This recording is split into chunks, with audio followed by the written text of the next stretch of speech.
How would you like to truly own your own happiness?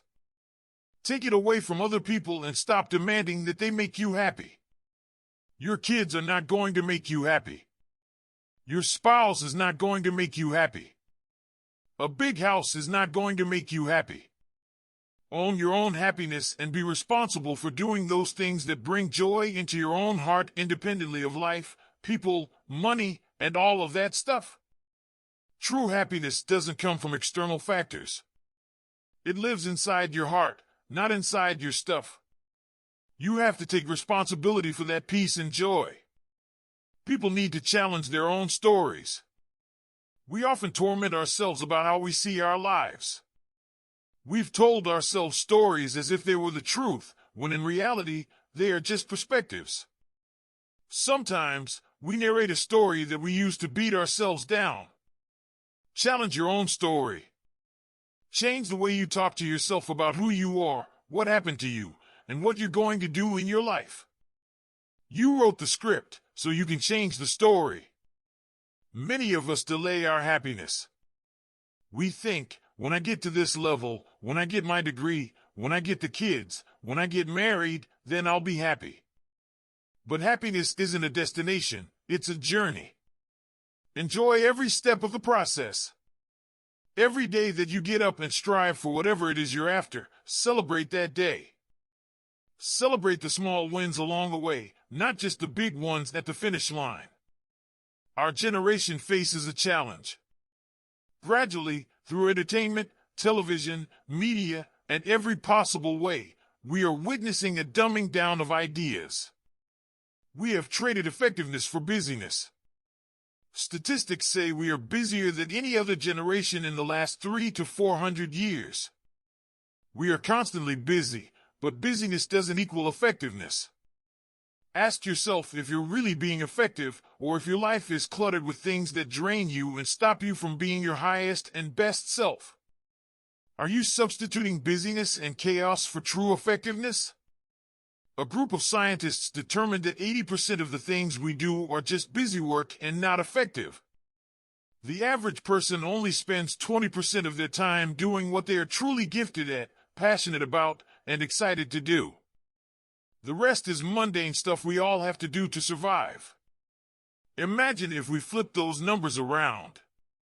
What if we only gave 20% of our time to the things we have to do and 80% to the things we were created to do? What would happen to your life? Think about it. You can take many things from me, and I can replace them. You could take my suit, I have another one. You could take my car, I can get another one. You could take my house, I can get another house. But when you take my time, you have taken something irreplaceable. We take all kinds of classes for money management, home repair, personal care, and more. But we often overlook the most important thing, valuing our time. It takes time to be creative. You were meant to be creative, made in the likeness of a creator. If you had time, you would be creative. But in the absence of time, with busyness and clutter, we lose that creative spark. We are bombarded with demands every day. Your phone is constantly ringing, and no matter what kind of song you put on it, you start to hate it because it means someone wants something from you, taking you away from your gifts and creativity. The enemy of creativity is often busyness, which destroys your belief system. If you open a business, you have vision, purpose, and goals. You write them down so everyone can know who you are. This is your playbook, your creed, your belief as a company or institution.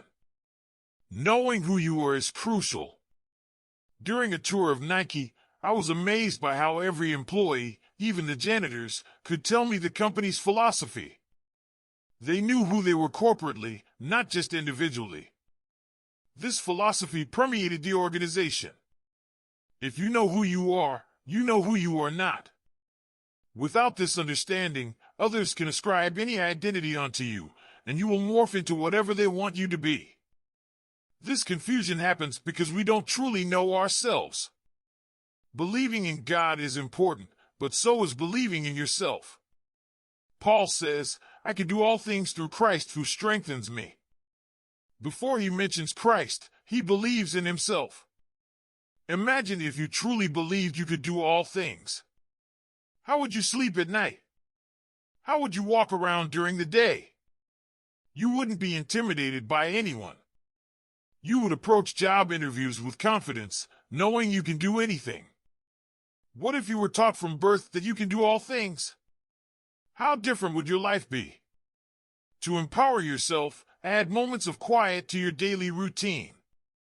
We are so busy that we don't realize we're not productive. Busyness doesn't mean you're producing.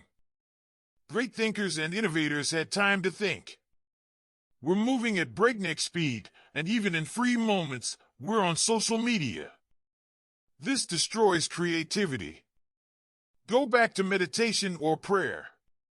If you're not spiritual, just be still for a moment to clear your head and reset. Start each day fresh, not burdened by yesterday. Take time to be quiet and listen. On a safari in South Africa, I learned a powerful lesson. A zoologist explained everything about the animals, but couldn't find the elephant. A Zulu guide, who had been silent, stood up and pointed, saying, "The elephant is over there." This showed me the balance between intellect and instinct. Intellect can describe things, but only instinct can find them. Position yourself between intellect and instinct, and know when to yield to each. Your next big thing, whether it's a career move or personal growth, might be just over there if you follow your instincts. What is something you suggest to add to our daily routine to empower ourselves? Leave a comment above describing what you want in life now.